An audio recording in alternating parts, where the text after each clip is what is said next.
A mudança de mentalidade no final da Idade Média e no começo da Idade Moderna, com novos paradigmas, como por exemplo a substituição da teoria geocêntrica, que diz que o centro do universo é a Terra, pela teoria heliocêntrica, que diz que o centro do universo é o Sol, foi um dos marcos do início do Renascimento, que é a valorização da razão.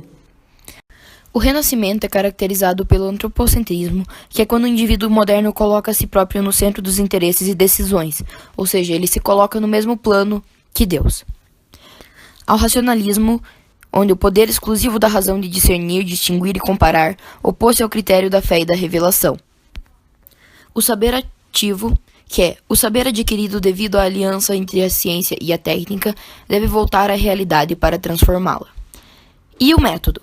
O método é um instrumento capaz de proporcionar um conhecimento mais seguro. O método foi aplicado por Galileu Galilei e isso representou uma revolução na ciência, que rompeu com a filosofia aristotélica escolástica e buscou novos caminhos, implicando em outra concepção de saber. Galileu desprezava o sabor, a cor e o odor, pois são qualidades subjetivas. E ele investigava aspectos objetivos, ou seja, aspectos em que é possível aplicar o tratamento matemático. A ciência da natureza, ela também envolve uma nova física criada por Galileu Galilei, que explica como e não o porquê dos corpos caírem, por exemplo, que é explicado por Isaac Newton, no ramo da física mecânica.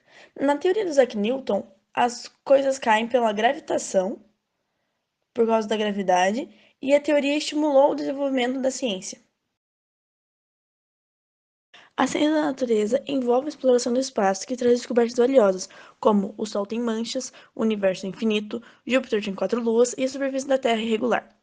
Essas descobertas levam a duas conclusões: e que não há corpos imperfeitos, e nem hierarquia do céu e terra. Uma de que os fenômenos da física e da astronomia são homogêneos, que com isso nasce uma nova concepção de astronomia e física moderna. A ciência da natureza também avançam a partir de problemas que desafiam a compreensão dos cientistas, e quando eles são solucionados, eles geram outros problemas, que exigem novas pesquisas. É tipo quando o paradigma entra em uma crise, que tem o paradigma, ele tem que ser aceito pela comunidade científica, ele entra em crise quando ele é posto à prova, e depois, quando eles veem que esse paradigma era errôneo, eles criam outro, e assim vai indo como se fosse tudo um ciclo. O método experimental passa por algumas etapas, que são observação, hipótese, experimentação, generalização ou lei e teoria. A observação é precisa, metódica, já orientada por uma teoria e rigorosa, ou seja, ela consiste em perceber e não em interpretar, para que um fato seja verificado ou constatado. Hipótese é a explicação provisória dos fenômenos observados, que deverá ser confirmada ou não. Então, a hipótese é uma explicação possível que procura estabelecer uma relação de causa e efeito entre dois tipos de fatos. Experimentação é uma observação para fim de controle da hipótese. Generalização são enunciados que descrevem normas e regularidades. Então, é preciso muito rigor nessa etapa para que não ocorram erros, já que essa generalização pode ser vista como uma lei. A teoria são leis mais gerais e abrangentes que se caracterizam pelo seu caráter unificador e heurístico.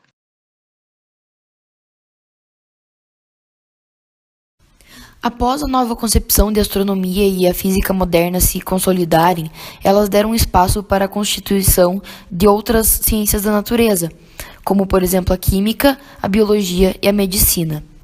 A química ela foi desenvolvida por Antoine Lavoisier, que introduziu medidas precisas, como por exemplo balanças, termômetros e barômetros.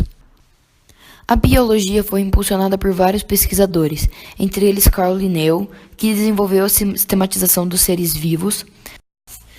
Louis Pasteur atacou a teoria da geração espontânea e lançou as bases da ciência da bacteriologia, e com isso ele ajudou bastante na medicina. Gregor Mendel fez uma experiência com ervilha sobre a genética, o que também ajudou bastante na biologia. E um outro marco da biologia foi a teoria da evolução das espécies, de Darwin, que tem como contraponto o criacionismo, que se refere a Deus como criador de todas as coisas. A ciência é classificada em três tipos de ciência, que são as ciências formais, por exemplo, a matemática e a lógica, as ciências da natureza ou ciências naturais, por exemplo, a física, química, biologia, geologia e geografia física, e as ciências humanas ou culturais, por exemplo, a psicologia, sociologia, história, geografia humana, linguística e antropologia. Com o grande desenvolvimento da ciência, teve uma crise, que foi quando algumas novidades golpearam as concepções clássicas, originando a crise da ciência moderna, que exigiu uma epistemologia contemporânea, que precisava reavaliar o conceito de ciência e a validade dos modelos científicos, que para Henri Poincaré não são nem falsos nem verdadeiros, apenas úteis. E para ele também acreditar na infalibilidade da ciência é mera ilusão, porque todas as ciências têm falhas. Algumas dessas novidades foram, por exemplo, as geometrias não euclidianas, que eram modelos que contradiziam os clássicos de Euclides. Também teve a teoria da relatividade, de Albert Einstein, que subverte a concepção newtoniana do universo, com o conceito de uma quarta dimensão e dizendo que o tempo e o espaço deixam de ser entidades separadas. Bom, falando ainda sobre Albert Einstein, ele foi um dos principais representantes do Círculo de Viena, que pertencia ao movimento filosófico do positivismo lógico ou empirismo lógico, que diz que o saber científico deve ser expurgado de conceitos vazios e de falsos problemas metafísicos, submetendo-se ao critério da verificabilidade, ou seja, tudo que não tem possibilidade de verificação é desprovido de sentido, como por exemplo os enunciados metafísicos, religiosos, estéticos ou tudo que seja subjetivo.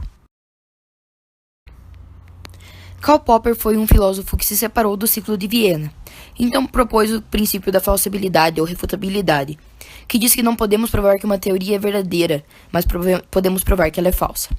Segundo esse critério, o cientista imagina uma hipótese e a submete ao levantamento de possíveis maneiras de falseá-la ou refutá-la pela experiência. Se a teoria resiste à refutação pela experiência, dizemos que ela está corroborada.